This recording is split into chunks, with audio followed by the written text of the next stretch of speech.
बहुत कम रही हूँ इस घर में।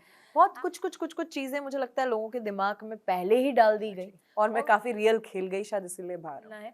ये रिएक्शन शो के लिए सही दिखता है तो वो रिएक्शन देते हैं। जी पता नहीं क्यों कंट्रोवर्सी से मेरा पीछा छूटता ही नहीं। जहाँ कंट्रोवर्सी होती है वहाँ आकांक्षा पूरी आ ही जाती है या कंट्रोवर्सी मेरे पीछे पीछे आ जाती है। जब सर ने इतना कुछ बोला तब मुझे पता चला क्या ये इतना बड़ा मुद्दा बन गया है बांगे। बट मुझे अभी तक इस चीज में कुछ गलत नहीं लगता, कुछ मुद्दा नहीं रखता है और उतना ही है मेरे लिए। यार मैं बहुत बहुत सैड हूँ एंड सो सॉरी गाइस कि आपने मुझे इतना प्यार दिया, इतना सपोर्ट किया, बट मैं इतनी जल्दी बाहर आई, आपको डिसअपॉइंट किया, उसके लिए सॉरी।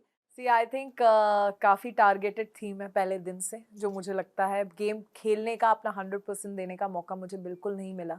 बहुत कम रही हूँ इस घर में एंड एक नैरेटिव के साथ जो मुझे प्रेजेंट कर दिया, एक सेट करके लोगों के दिमाग में कि ये बहुत ज़्यादा फेक है, ये बहुत प्रिपेयर्ड है, बहुत ओवर कॉन्फिडेंट है, बहुत कुछ चीज़ें मुझे लगता है लोगों के दिमाग में पहले ही डाल दी गई और उसको इरेज करने का ये इतना लंबा शो है नहीं।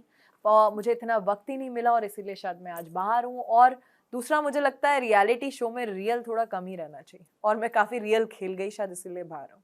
जैसे आपने कहा कि आप रियल खेल गए, तो आपको क्या लगता है फिर कौन फेक खेल रहा है? मोस्टली लोग फेक खेल रहे हैं इसीलिए वो अंदर हैं। सब एक क्लियर है कि मुझे ये ऐसे खेलना है, ये रिएक्शन शो के लिए सही दिखता है तो वो रिएक्शन देते हैं। वो ये नहीं देते कि जो मैं रियल हूँ वो रिएक्शन जो शो में सही लगेगा, जो इस सिचुएशन में टेलीकास्ट में अच्छा दिखेगा, वो रिएक्शन देते हैं और जो टेलीकास्ट में ज़्यादा फुटेज देगा। ये इतनी कैलकुलेशंस के साथ लोग वहाँ गेम खेल रहे हैं। सबने अपना अपना एक कैरेक्टर पकड़ा हुआ है। किसी ने एक वैम्प का, किसी ने एक कैसेनोवा का, किसी ने एक ज्ञानी का, एक सबने अपना कैरेक्टर प्ले कर रहे हैं और वो कर रहे हैं। शायद मैंने अपना कैरेक्टर नहीं पकड़ा, जो मैं थी वही रही, इसीलिए मैं बाहर हूँ। कई बार ऐसा होता है कि मैम कुछ सडनली हो जाती है और वो आइकॉनिक डायलॉग बन जाता है, आइकॉनिक हुक स्टेप बन जाता है। जी। अगर आज गूगल पे सर्च करके बिग बॉस ओटीटी पे किसने किस किया तो आपका नाम आता है। जी। क्या लगता है कि ये इतना बड़ा इशू बन जाएगा, आपको लगा? जी पता नहीं क्यों कंट्रोवर्सी से मेरा पीछा छूटता ही नहीं। जहाँ कंट्रोवर्सी होती है वहाँ आकांक्षा पूरी आ ही जाती है या कंट्रोवर्सी मेरे पीछे पीछे आ जाती है। मुझे लगा था ये शो तो बिना कंट्रोवर्सी के मैं खत्म करूंगी, बट जाते जाते भी एक तो हो ही गई।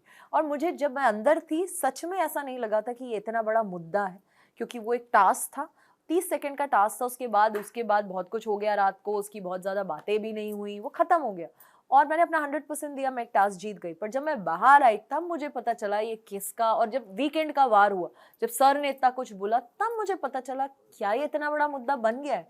मैंने भी उसे एज एन आर्टिस्ट लिया, परफॉर्म किया, एज अ टास्क लिया, टास्क जीता अपनी टीम के लिए। मैं उसको उतना ही लेके चल रही थी, उसमें मैं बहुत पर्सनली नहीं इन्वॉल्व हो गई।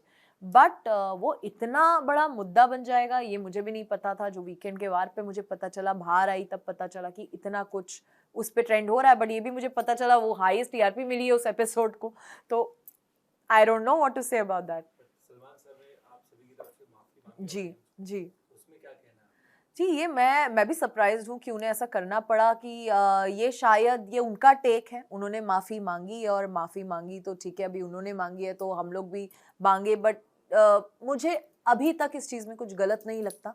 इसलिए जब सर ने भी मुझे बोला, मैंने सिर्फ यही बोला जो मैं बोलूँगी कि ये एक टास्क था, मैंने सिर्फ इसे एज अ टास्क लिया। एज एन आर्टिस्ट मैंने इसको एक सीन जैसा लिया, मैं को स्टार के साथ परफॉर्म करी, उसको उतना ही लिया बस। उससे ज़्यादा मेरे लिए एक कुछ मुद्दा नहीं रखता है और उतना ही है मेरे लिए।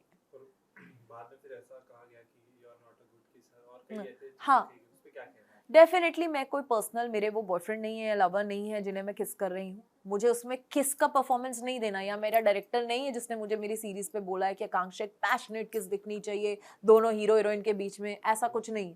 एक टास्क था, 30 सेकंड का टास्क मुझे कंप्लीट करना था, तो मैं ज़्यादा अपने ना लिप्स को ना ज़्यादा इतना रेसिप्रोकेट नहीं कर रही थी, इतना इन्वॉल्व नहीं हो रही थी उस चीज़ में। वो कुछ ज़्यादा पर्सनल ले गए इस चीज़ को कि वो ओवर ही घुसने लग गए, ओवर ही पैशनेटली किस करने लग गए, और मैंने उतना रिएक्शन बैक उन्हें दिया नहीं उस चीज़ में। मैंने उसे सिर्फ इतना रखा कि लिप्स टच भी हो जाएंगे 30 सेकंड तो मैं टास्क जीत जाऊंगी, मैंने उतना ही रखा। उसकी वजह से उनको लगा अरे यार तुमने तो प्रॉपर्ली किस किया ही नहीं, you are a bad kisser. तो आप मेरे घर पे आके थोड़ा ना मुझे मिल रहे हैं कि मैं आपको प्रॉपर्ली किस करूं। हमें टास्क में टास्क जीत रहे हैं, उतना ही मैंने किया और इसलिए मैं टास्क जीती। तो आपने अपने टास्क को 100% देना बिल्कुल जरूरी उस समय समझा। बिल्कुल। अगर आप जब से जैसे बात कर रहे थे, जब आप लोग की बातें होती थी, आपने एक जिक्र किया था कि मैं इतने सालों से रिलेशन में नहीं रही, लास्ट मेरा रिलेशन दो वो व्यक्ति इस घर में आया और यहाँ से उनको कोई व्यक्ति मिला एंड देन तो कई हद तक एक नाम है जिसके डायरेक्टली या फिर इनडायरेक्टली हम कह सकते हैं उसका जिक्र होता जी है। आप कुछ कहना चाहोगे उस बारे में? जी डेफिनेटली, क्योंकि वो बार बार मुझे देखते थे कि तुम बैक एंड पे क्यों रहती हो, थोड़ा सा कट जाती हो, थोड़ा सा 100% नहीं दे रही हो, अपना खुल के नहीं आ रही हो। क्योंकि मुझे लगता है एक रियलिटी शो में रिश्ते बनाना और इतने कम टाइम में किसी को जज करना, मैं उन्हें बाहर नहीं जानती हूँ। अंदर सब कहीं ना कहीं अपना गेम खेल रहे हैं, कैरेक्टर फॉलो कर रहे हैं, तो वहाँ मैं किसी को जज कर पाऊँ कि ये मेरे लिए एक रिश्ते में सही होगा कि नहीं, इसके साथ मैं एक अफेयर रखना चाहती हूँ, मैं ऐसी नहीं हूँ। मुझे वक्त लगता है। किसी के लिए एक लाइकिंग हो सकती है, बट इतना बड़ा डिसीजन लेना कि मुझे इसको डेट करना है, मुझे इसके साथ रहना, उसके लिए मुझे टाइम चाहिए, उसके लिए मुझे उस इंसान को बाहर मिलना होगा। क्योंकि अभी आप सिर्फ एक घर के अंदर है, बाहर जब मैं काम पे जाती हूँ आप कैसे होते हो, आप काम पे जाते हो कैसे होते हो, एक नॉर्मल लाइफ के रूटीन में आप कैसे हो, इसको देखने के लिए मुझे आपको बाहर मिलना होगा इस गेम शो से हट के। वहाँ एक घर में कोई काम नहीं है, 12 लोग हो, वहाँ पे ऐसा होना बहुत नॉर्मल बात है।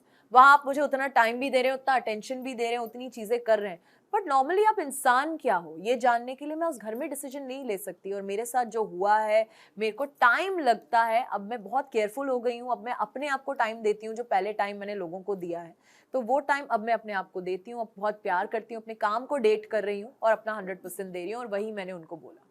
क्या लगता है कौन होगा विनर इस बार? जी बहुत अच्छा गेम खेल रहे हैं पूजा मैम और अभिषेक, और मुझे लगता है बहुत ही मास्टरमाइंड के साथ अभिषेक खेल रहे हैं, और पूजा मैम तो सबको पता ही है जैसे खेल रही हैं, वो बहुत शार्प हैं, बहुत स्ट्रांग हैं, और ये दो मेरे टॉप 2 डेफिनेटली हैं, और मुझे लगता है अभिषेक को ये गेम जीतना चाहिए।